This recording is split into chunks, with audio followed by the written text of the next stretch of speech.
자, 역사를 가장 역사답게 황연필입니다. 얼마 전에 우리 멤버십 회원들께 제가 아침마다 모닝 한국사, 오늘의 한국사 이렇게 날마다 글을 써드립니다만 그 세자빈 강씨, 민회빈 강씨라고도 이야기하는 소현세자 부인입니다.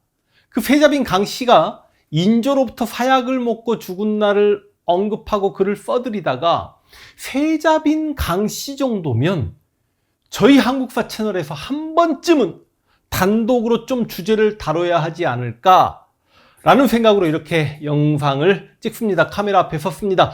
우리 역바연 연구위원 선생님도 세자빈 강씨를 들여다보다가 역사적 짝사랑에 빠졌고 저 역시 진짜 멋있습니다. 여러분, 인조는 선조와 더불어 조선의 27명의 왕 중에 물론 후반부에 고종도 있습니다만 암군 랭킹 1, 2위를 다툽니다. 우리가 보통 역사라는 게 그래요. 여러분, 조선시대 내내 광해는 폭군이었습니다. 왜? 그 광해를 내치고 인조 반정 이후에 인조의 자손들이 하다못해 우리가 어느 정도 인정하고 또 좋아하는 영조와 정조도 인조의 자손들입니다. 그래서 조선 후기 왕들은 인조를 대왕이라고 했단 말이죠. 그러다 보니까 인조와 적이라고 할 수 있었던 광해군은 폭군이어야만 합니다만 저는 광해를 어떻게 평가했는지 여러분들이 아실 겁니다. 그런데 역사는요, 여실히 시대가 바뀌고 시간이 지나면 다 드러납니다. 지금은 선조와 인조를 가장 우리가 암구려고 보는 거고, 그래서 광해는 선조와 인조 사이다, 제가 이런 말씀도 드렸죠. 그런데 인조 이 자식은 결과론적으로 어찌 보면 조선의 빛이 될 수 있었던 광해를 몰아낸과 동시에 소현세자가 인조 다음에 왕이 됐더라도 조선의 역사가 어떻게 바뀌었을까 제가 상당히 궁금했죠. 그 소현세자를 죽입니다. 근데 소현세자만 죽이는 게 아니라 며느리 세자빈 강씨를 죽이는데, 제가 조선사 강해드리는 과정 중에 인현왕후 장희빈도 했던 것 같고 정순왕후도 조금 했던 것 같습니다. 그리고 이방원 특집 강의하는 중에 그 이방원의 부인 원경왕후 이야기도 했고요. 세종대왕의 부인 소원왕후도 이야기했습니다만 아무래도 제 한국사 강의가 남성 중심의 강의인 거 인정합니다. 그래서 이게 여성들을 단독으로 주제로 뺄 만한 인물들이 상당히 많음에도 불구하고 지금까지 그러지 못했다. 그래서 여성 강의를 한번 해보고 싶다. 그럼 가장 먼저 누구를 선택할 것인가 고민하다가 첫 번째 강의로 저는 세자빈 강씨를 선택합니다. 진짜 멋있습니다. 그 멋있는 세자빈 강씨 이야기를 한번 해볼게요. 어렸을 때 강석기의 둘째 딸로 태어나서 어린 시절 어떻게 보냈고 이런 이야기가 무슨 의미가 있습니까? 중요한 건 아버지가 서인 출신이라는 거죠. 광해군이 개추곡사를 일으켜서 영창대군을 죽이고 임목대비를 유폐시키니 그에 반발하면서 관직을 놓고 가버린 인물이기 때문에 인조가 반정 일으키고 왕이 되고는 강석기를 다시 부릅니다. 강석기가 소현세자 가르치는 역할, 우리 세자 교육을 서현이라고 하거든요. 서현의 스승이었는데 강석기는 어찌 보면 자신의 제자였던 소현세자가 훗날 자신의 사이가 될지 예상이나 했을까. 근데 이게 이제 재밌는 그 야사들이 조금 있어요. 왜냐면 인조 반정 이후에 바로 직후에 이괄의 난이 터지죠. 그때 이괄에게 한양을 빼앗기고 인조가 공주, 공산성까지 피난을 간단 말입니다. 그리고 또 정묘란이 일어나요. 그래서 또 다시 인조는 강화도로 도망을 친 바가 있습니다. 그러다 보니까 이 왕권이 너무 미약하고, 그래서 인조의 아들이었던 소현세자에게 사대부가들이 자신의 딸을 안 주려고 합니다. 그래서 이래저래 해가지고 실제로 인조가 굉장히 마음에 들어했던 어떤 권씨 집안의 여인 하나는요, 잘 씻지도 않고 바보 행세하고 밥도 개걸스럽게 먹고 막 그럼으로 인해서 세자빈 자리를 억지로 피했다, 이런 야사가 들릴 정도인데 어찌어찌 해서 그 강석기의 둘째 딸, 그래서 강씨가 세자빈이 됩니다. 세자빈이 되고 나름 금술이 좀 좋았던 것 같습니다. 그 소현세자 스승이 세자께서 맨날 그렇게 밤일 하느라고 공부에 집중하지 않으신 거 아니냐, 이런 내용도 좀 있단 말이죠. 그런데 아들을 낳지 못했습니다. 딸만 먼저 낳다가 1636년 아들을 낳습니다. 이석철, 소현세자의 큰아들, 인조의 장손자죠. 여러분, 이 아들은 당연히 원손이 됩니다. 얼마나 귀한 아들입니까? 그런데 그 원손이 태어남과 동시에 얼마 있다가 바로 병자호란이 터집니다. 그런데 또 그 같은 해 인조의 부인이었던 인열왕후가 죽습니다. 그러다 보니까 시어머니가 죽은 거죠. 소현세자 빈 강씨 입장에서는. 그래서 병자호란이 일어났을 때 궁궐의 내명부의 수장 역할은 세자빈 강씨가 하고 있었습니다. 여러분, 병자호란이 일어나니까 항상 몽골이 침략했을 때도 강화도로 피난 가고, 그 다음 후금이 침략했던 정묘호란 때도 강화도로 피난 갔으니까 후금이 국호를 청으로 바꾸고 침략해 온 게 병자호란이잖아요. 또 강화도로 피난을 가야죠. 그러니까 세자빈 강씨가 원손을 데리고, 그리고 복림대군, 인평대군 등과 함께 강화도로 건너가려고 합니다. 근데 당시 강화도에서 이 왕실을 보호해야 될 강화도 검찰사 김경징이라는 인물이 있었는데, 그래서 여러분 제가 병자호란 때도 한번 이야기했습니다. 강화도에 가면 경징이 풀려고 강화도 백성들이 정말 원성을 정말 쳐 죽이고 싶어 했던 인물인데, 이 김경징이요, 자기 가족들하고 자기 친인척만 먼저 강화도에 건너가고, 물론 지도 건너갑니다. 그리고 아니 강화해협 건너편에 세자빈 강씨와 원성과 복림대군이 있는데도 불구하고 배를 보내지 않아요. 그래서 그 추위에 배고픔에 배가 강화도에서 건너와야 되는데 건너오지 않으니까 하루 이틀을 꼬박 셉니다. 그러다 보니까 실제로 이게 병자록에 이런 기록이 있습니다. 세자빈 강씨가 가마에 내려가지고 강화해협 쪽을 향해서 큰 소리를 칩니다. 경징아 경징아 내 어찌 이럴 수가 있느냐. 근데 이건요, 아무래도 실록 기록이다 보니까 최대한 온화하게 좀 좋게 표현하지 않았을까. 진짜 세자빈 강씨가 가마에 내려가지고 경징이 개자식아, 네가 배를 보내지 않으면 내 언젠가 너를 잡아 찢어 죽일 것이다, 아주 쌍욕을 했을 수도 있다라고 생각을 합니다. 그러니까 굉장히 기질이 아주 뭐라고 해야 될까, 세자빈으로서 그렇게 목소리를 높일 정도로 굉장히 자유분방함도 가지고 있고 기질도 조금 강성하고 강인함도 있었다. 그래서 김경징이 배를 보냅니다. 그런데 당시 강화도로 피난 갔던 피난민들이나 당시 조선의 인심이 세자빈에게 굉장히 후했던 것을 보면, 조선 백성들의 인심이 아마 세자빈 강씨가 백성들을 먼저 배에 태우려고 했던 것 같습니다.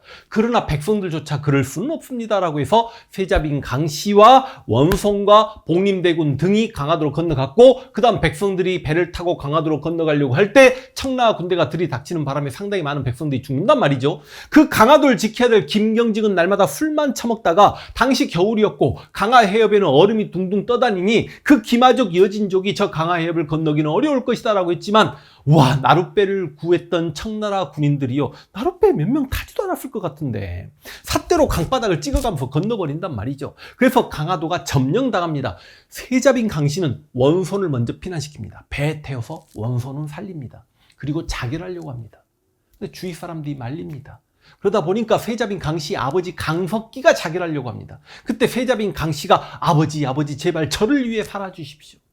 강화도의 포로가 됩니다. 여러분, 그 강화도를 점령했던 청나라의 유명한 장수 용골대가 세자빈과 복림대군의 부인에게, 세자빈 강씨는 소현세자 부인이고 그 두 여인에게 나와서 자신에게 항복의 예를 올려라라고 이야기합니다. 그러니까 세자빈 강씨가 다른 나인에게, 궁녀에게 세자빈의 옷을 입혀서 절을 하게 합니다. 이게 용골대가 속았다는 걸 알지만 조선의 법도상 만약에 세자빈 강씨가 조선에서는 야만족이라고 일컫는 자신에게 절을 했을 경우는 절하고 바로 자결 태클을 타야 되기 때문에, 야, 이거 강요하기 어렵겠구나라고 해서 그 청나라 장수에게 절을 하는 치욕의 위기에서 벗어나게 됩니다. 실제로 인조와 소현세자도 세자빈 강씨와 복림대군을 강화도로 보내놓고 함께 강화도로 피난 가려고 했다가 길이 막혀서 남한산성으로 이렇게 들어갔단 말이죠. 남한산성에서 45일 정도 항전했다는 이야기는 다 알고 계실 겁니다. 그러나 강화도가 점령되었다는 이야기를 듣고 결과적으로 항복을 하고 삼전도에서 굴욕, 3개 고들의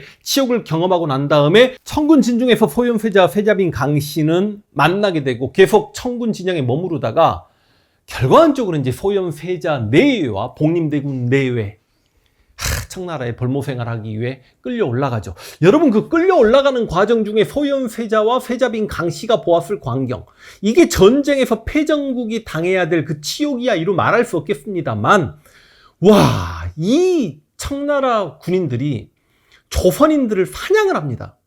그래서 왜냐하면 포로로 끌고 가서 노예로 팔려고 그러죠. 이렇게 끌려간 조선인들을 피로인이라고 하는데, 진짜 여러분, 세자 입장에서, 세자빈 입장에서 그 광경을 두 눈 뜨고 직접 목격할 수밖에 없었다는 게 그게 너무 처참하지 않나요? 그래서 이게 수만 명의 포로와 함께 끌려가다 보니까 상당히 청나라 수도 심양까지 가는데 시간이 걸렸던 것 같습니다. 풍찬 노숙했다라는 기록들이 있습니다. 그러니까 세자와 세자빈이 어디 길바닥에서 잠을 청하기도 했다라는 이야기죠. 이제 심양 거의 다 가서 청나라 황제 홍타이지가 있는 궁궐에 들어가려고 하니 이게 청나라 법도상 가마를 타면 안 된다. 세자빈 강씨 가마에서 내려라. 말을 타거라. 여러분 조선의 세자빈이 중전마마가 말을 탈 수 없죠. 그렇지만 이게 청나라 법도이기 때문에 말을 탑니다. 그 말을 타는데 드라마나 이런 데서는 세자빈 강씨가 그때 말을 타면서 약간의 일종의 해방감을 느꼈다 막 그런 내용들이 있죠. 청나라 궁궐 가까운 곳에 심양관이라고 해가지고요. 세자빈 내외, 복림대군 내외, 그리고 같이 따라온 조선의 관료들, 그리고 일꾼들 해가지고 처음에는 200명 이상의 일행들이 있었습니다. 초반에는 청나라 정부에서도 약간의 자금을 내어주고 또 조선 정부에서 계속해서 보급품을 올려주었기 때문에 200명이 먹고 살 수 있었습니다만 곧 돈이 떨어집니다. 왜냐? 청나라에서 무슨 행사를 할 때마다 소현세자도 일국의 세자인데 좀 돈을 내야 모냥 빠지지 않잖아요. 그런 부분도 있고 그러다 보니까 조선 정부에게 계속해서 많은 돈을 요구하다 보니까 조선 정부에서는 또 그게 좀 짜증나고 그래서 가난해집니다. 심양관에서 전략을 해야만 합니다. 이러할 때 청나라 정부에서도 야 계속 너희들 먹여 살리기 어려우니 우리가 좀 땅을 줄게. 너희가 농사 잘 짓지 않냐? 농사지어서 먹고 살아봐. 아니 만주 땅이 무슨 얼마나 기름진 평야도 아닐 거고 더군다나 만주에서 만주인들이 농사짓기 어려운 황무지 20만 평을 줍니다. 그런데 당시 심양관 생활을 했던 소현세자나 복림대구이나 조선의 관료들은 아니다, 저 땅을 받고 농사 짓게 되면 우리가 이곳에서 벌모 생활을 오래 하라는 이게 청나라의 의도이기 때문에 그걸 받아들일 수 없다라고 합니다만 세자빈 강씨가 아니다, 20만 평 가지고 우리가 먹을 돈을 여기서 마련하자. 내가 그 역할을 하겠다. 아니 농사 지을 사람이 어디 있다라고 하십니까? 라고 주변 사람들이 이야기하니 지금도 노예시장에서 조선인들이 저렇게 많이 팔리는데 우리가 조선으로부터 돈을 받거나 이 돈으로 전략해서 조선인 그 노예들을 우리가 사자. 그리고 우리가 그 농장을 함께 경영하자. 그래서 정말 아끼고 전략해서 그 조선인 노예들을요 삽니다. 그래서 농장에 들어가서 집을 만들어주고 함께 먹으며 세자빈이 일국의 세자빈이 나다고 호미를 들고 진짜 농사를 함께 짓습니다. 그런데요, 조선인들이 세계에서 가장 농사를 잘 짓는 건 뭐 유명하죠. 빈 땅 보이면 씨 뿌려버리는 막 본능도 있는 게 우리 조선인들 아닙니까? 진짜 멋있게 이게 일종의 공동 농장인데도 약간 팀장 제도, 팀장을 주고 몇 명의 팀원이 일정 부분을 나눠서 농사를 짓는 약간의 책임 경영을 하는데 이게 농사가 잘 지어지게 되면 성과급이 주어집니다. 인센티브가 주어지는 거죠. 이야, 이걸 뭐라고 해야 될까? 이걸 한 200년 후에 나름 공동농장제도 여전론을 꿈꿨던 정약용의 토지개혁안이 실제로 청나라 만주 땅에서 실현되고 있었다. 그래서 당시 농작물 수입이 얼마나 많이 나오냐면 당시 심양관에 있었던 조선인 일행이 200명에서 500명으로 늘었음에도 불구하고 500명이 먹고도 그 몇 배가 금액이 남게 됩니다. 그래서 당시 인조실록에 입각하면 소현세자빈 강씨의 재산이 상당했다라고 하는데 그 재산을 쌀로 계산하면 한 1만 석 정도 됐다라고 이야기하고 당시 조선의 관료들의 1년 녹봉 그게 2만 석이니까 어찌 보면 조선란 나라 공무원들이 받는 예산의 절반을 세자빈 강씨가 소유하고 있었다. 여기서부터 인조가 세자빈 강씨를 조금 미워했던 것 같아요. 왜냐하면 세자빈 강씨가 이렇게 농사를 짓고 그런 부분이 조선 조정에 알려지면 그 성리학적 가치관이 깎은 조선 조정에서 세자빈 강씨를 안 좋게 볼 확률이 높잖아요. 그러다 보니까 계속해서 심양관은 좀 가난한 척을 해요. 그래서 조선 정부로부터도 계속해서 용돈을 좀 탔습니다. 근데 나중에 이제 세자빈 강씨가 그렇게 부자라는 걸 알게 되니까 인조가 좀 노여워했던 것 같아요. 여러분 농사를 해서 그걸 이제 만주에서 청나라에서 많이 팔아서 이윤을 남기게 되니까 세자빈 강씨가 농업에서 상업에까지 눈을 뜨게 됩니다. 그래서 조선에서 건너온 진귀한 약재, 특히 인삼 같은 거를요 청나라에서 팔아가지고 또 엄청난 재산을 모읍니다.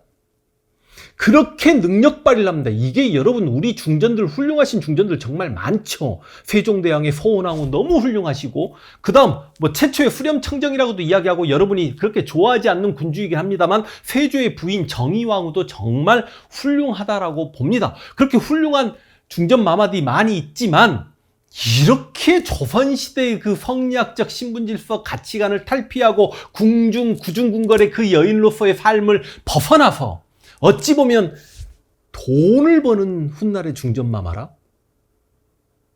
야, 소현세자도 소현세자였지만 소현세자와 세자빈 강씨가 왕과 중전이 되었을 때 조선이 어떻게 바뀌었을까? 우리가 한 번쯤 희망적인 상상을 해봄직하지 않습니까? 여러분, 벌모생활 6년 정도 했을 때 세자빈 강씨 아버지 강석기가 돌아가십니다. 그러니까 딸하고 사이가 최소한 장례는 못 치르더라도 3년 산까지 힘들더라도 아니 성묘는 와야 될 거 아닙니까? 청나라 정부에서 허락을 해서 내려옵니다. 근데 그때부터 인조가 소현세자와 세자빈 강씨를 별로 반기지 않습니다. 그리고 그 볼모생활 하다가 아버지 묘에 성묘하겠다고 내려온 세자빈 강씨에게 아버지 성묘를 못 가게 막아버립니다. 진짜 인조는요 치졸하기 이를 데 없습니다. 이게 말이 됩니까? 6년 벌모생활 하다가 고향에 내려와서 아버지 묘에 성묘하겠다는데 그걸 못하게. 그리고 이때부터 세자빈 강씨도 입에서 아유 쌍욕이 나왔겠죠. 아버지 묘에 성묘를 못하게 하는데 그게 어떻게 임금이고 시아버지입니까? 그래서 끝내 성묘를 못하고 다시 청나라 가서 벌모생활 1년 이상 더 하다가 청나라가 명나라를 거의 멸망시키다시피 하고 명나라 수도 베이징까지 점령하게 되니 이제 심양에서 베이징으로 천도를 하게 됩니다. 그러다 보니까 심양에 있었던 소현세자와 세자빈 강씨를 조선으로 내려보냅니다. 이제 영구 귀국하게 되는 거죠. 500여 명의 일행과 함께 그만큼 재산 재물이 많았기 때문에 많은 걸 수레에 싣고 왔다라고 합니다. 그걸 보면서 조금 빈정이 상했던 것 같아요. 인조 입장에선. 더군다나 인조는 어찌 보면 3개국 고들의 삼전도 굴욕, 치욕을 경험했던 군주이고 소현세자는 아버지 대신 벌모로 끌려가서 그렇게 어렵게 8년간 벌모 생활했기 때문에 당시 백성들의 민심은 오히려 소현세자 쪽을 향해 있었고 당시 청나라에서도 조선에 있는 인조가 여전히 북벌을 이야기하면서 병자년의 치욕을 갚겠다라고 군사적 준비를 하고 있다는 소문도 조금 들리고 그 인조보다도 소현세자가 훨씬 영특한 것 같으니 인조는 청나라가 저 소현세자를 왕으로 세우고 나를 버리지 않을까라는 약간 불안감이 있었던 것 같고 물론 소현세자가 조선에 돌아오는 중에 그러니까 그 8년간 심야에서 벌모생활하고 조선으로 돌아 내려가는 그 길이 세자빈 강씨 입장에서도 마냥 행복하지 않았다. 일단 남편이 아파요. 조선에 도착하기 전부터 아픕니다. 그런데 조선에 도착했을 때 병명은 분명히 학질로 나왔습니다. 근데 갑자기 어의를 바꿉니다. 그리고 세자를 담당하는 어의가 인조가 임명했던 이 형익이라는 인물인데 이 새끼가 침을 놓을 때마다 소현세자가 더욱더 아픕니다. 그리고 끝내 소현세자가 죽습니다. 근데 실록 기록을 보면 얼굴 7곳의 구멍에서 피를 흘렸다. 그리고 얼굴 절반을 검정천으로 가렸지만 그 검정천과 얼굴의 빛이 다 같이 검었기 때문에 얼굴 구별이 어려웠다. 이거 누가 봐도 독살이 의심스럽죠. 그렇게 소현세자가 죽습니다. 아니 그러면 소현세자의 큰아들이 있으니까 원손이 있으니까 이석철을 그 다음 세손으로 임명하면 되는 거 아닙니까? 영조가 사도세자를 죽여놓고도 훗날 정조가 되는 이산을 세손으로 임명했듯이. 그런데요, 이석철을 세손으로 임명하게 되면 인조는 자기가 죽었을 때 저 세자빈 강씨가 대비가 돼가지고 후렴청정하는 그 꼴을 볼 수 없다는 거지. 그래서 둘째 아들 복림대군을 세자로 새롭게 임명합니다. 이때 조정 대신들조차도 굉장히 많이 반대했음에도 불구하고 인조가 고집을 꺾지 않습니다. 그리고 소현세자 아들들은 전부 다 제주도로 유배 보내듯이 보내버립니다.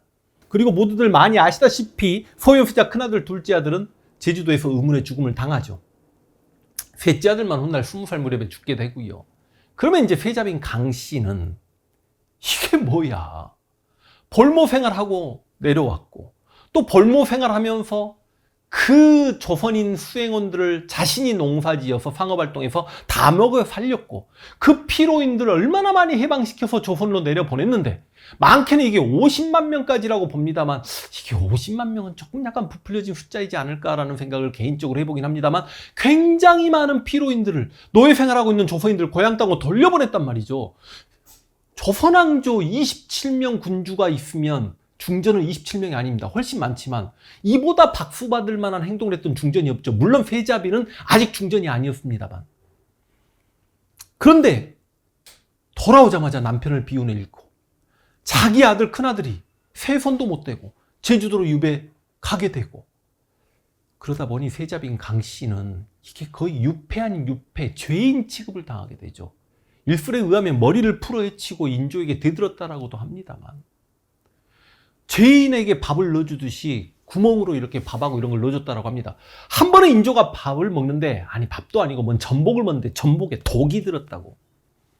전복에 독이 들었으면 수락관 상궁들을 조사하면 될 일인데 아니 세자빈 강씨와 함께 심양에서부터 고생했던 그 나인들을 불러다가 어마어마한 고문을 가합니다. 어떤 궁녀도 세자빈 강씨가 독을 탔다라고 하지 않습니다. 고문당하다가 그 궁녀들이 죽어갑니다. 인조는 세자빈 강씨를 죽이려고 합니다. 그러니 조정 대신들조차도 며느리도 자식인데 어찌 자식을 죽인단 말입니까? 라고 했더니 그때 인조가 했던 말, 조선왕조 실록을 통틀어서 군주 입에서 개새끼라는 욕이 나온 건 그때가 유일합니다. 저 개새끼를 인조가 세자빈 강씨에게 개새끼라고 합니다. 저 개새끼를 내 자식이라고 하면 이건 나를 모욕 주려고 하는 거 아니냐. 그래서 세자빈 강씨는 사약을 먹고 죽습니다. 이렇게 우리 조선 역사를 통틀어서 청나라에 건너가서 남편과 함께 청나라에 들어온 발달된 서구 문명을 경험하고 성리학적 신분질서와 성리학적 가치관이 얼마나 모순됐는가를 실제로 알게 되었으며 이게 책임 경영을 통해서 농장에서 그렇게 경쟁을 통해서 수확량을 올리는 경험을 직접 해보았고 상업활동을 통해서 굉장히 부를 축적해보았던 그 세자빈 강씨가 중전이 되어서 소현세자와 함께 조선을 한번 개혁해보았더라면 조선 후기 역사가 조금 달라지지 않았을까라는 아쉬운 마음에 우리 역사에도 이렇게 멋있는 여인이 있었다. 세자빈 강씨 이야기를 제가 여성 특집 첫 번째 강의로 뽑은 이유가 바로 이것이었습니다. 인조, 네가 개새끼다.